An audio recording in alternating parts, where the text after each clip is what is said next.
So what we're working towards a lot at the moment is, can we achieve an artificial general intelligence for business? So if you think about business versus your daily life, business is relatively reproducible. It's a bunch of constrained variables based on that business's mission, vision, and values, all working towards the same sort of goals. And the reason why we want to achieve this is it makes our people a lot more efficient. It takes away that drudgery and it allows people to spend more time with people. So a really important part is sort of the definitions of artificial general intelligence. So one thing that's really important is how we define AGI. So right now, in regards to narrow intelligence, artificial intelligence can be quite superhuman. A great documentary on Netflix at the moment, which is about AlphaGo and playing the world's best and how it is a lot better than all the humans combined. A great documentary at the moment, to give you an example of the superhuman level, is Go on Netflix. It talks about how AlphaGo beats the best human in the world and how it thinks about novel architectures or novel moves to quite a complex game. In regards to general intelligence, where it can do at least 50% of the skilled adult's work, we're on the cusp of achieving that. I personally think that we'll achieve AGI within the next sort of 12 months, 12 to 18 months, 18 months being absolute maximum. So by having this framework, we thought about how can we apply this to work. We've got a lot less variables. So one thing I've started to notice, especially in the market at the moment, is that everyone's going towards tools and tactics without thinking through governance and strategy. And they're going through and having a shotgun effect of trying X, Y, and Z, and it doesn't really work out, or they get quite a huge immune response from their staff, which stops that progress. So there's a really good line from Sun Tzu: strategy without tactics is the slowest route to victory. Tactics without strategy is the noise before defeat. And I see a lot of noise about what we can do and what we can't do with artificial intelligence, without actually having someone with a little bit of leadership and a little bit of governance to direct it in a repeatable and a progressive path. So just a quick reminder with governance, we always think about objectives, strategy, and tactics. So the objectives are for the business, potentially like profits, revenue, net promoter scores, or growth, or there could be another more specific objectives for that individual business. The strategy is how you're going to achieve those objectives, and tactics are the specific processes that align with your strategy. So it is quite deliberate, and you'll find out that the best organizations are always the smartest organizations, and the best organizations have a repeatable sort of systems-like thinking approach. At this point in time, especially with businesses around New Zealand, we need to start to think about how to save time and money. So if we start with saving time and money, we can then reinvest that money to use it for an offensive tactics or to generate revenue. But we'll have a 4-step implementation process. So crawl, walk, run, fly. And each stage goes through a deliberate sort of hoop or gates to make sure we're actually following the right process and we're not just spamming our staff with tactics.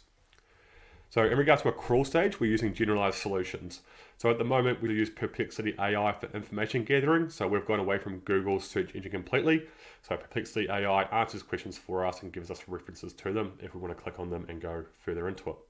ChatGPT is for our cognitive load. So for all of our high thinking, high cognitive output tasks, we're using ChatGPT to assist us.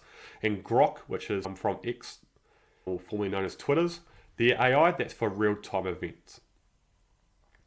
A walk is having specific products to complete tasks. So Twilio is an example of customer service, how we can use voice to transcribe, to work out what's going on and what the main issues are of our customers. 11 Labs is for voice recording, and I'll do a video on that later on about how to clone my voice and how we can use it for marketing. Run is linking workflows together, but having humans in the loop. And we'll have an example of this later on, but how we use custom GPTs from OpenAI and the mentions function to take what was quite a laborious and complex sort of thinking task and how we can automate majority of it.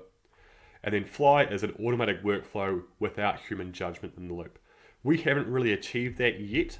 It's not far off, but we're just choosing to apply this technology rather cautiously.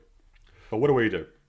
So we've got our own GPT, or team account with OpenAI, And we started to train custom GPTs for each vertical of the business. So think about marketing, sales, operations, customer service, finance.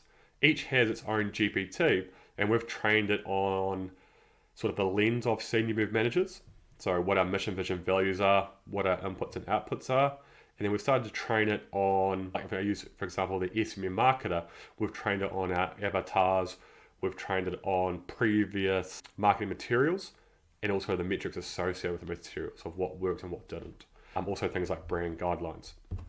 So what the interesting sort of development is that we can now link these tool chains together. Because if you think about the strategy of marketing versus the actual creation or design, they're two very different things, usually completed by different people.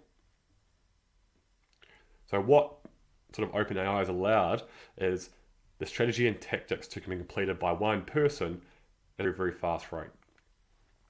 So our initial sort of run through, the AI was about 120x faster than our previous methods that we just used last year.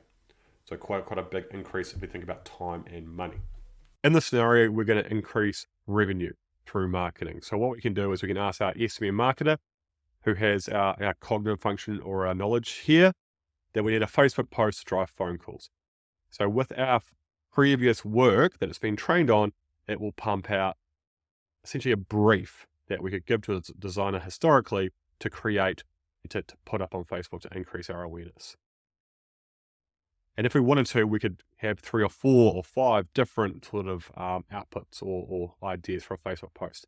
So now it's come out, it's given us a way to engage with customers, and we can take that information and then go straight away to our design. And in our designer, please produce from above.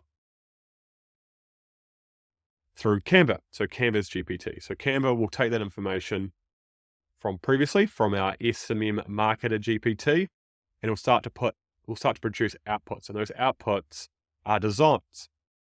And with those designs, we can sort of approve them or iterate on those designs. But what it does is it allows very, very fast iteration.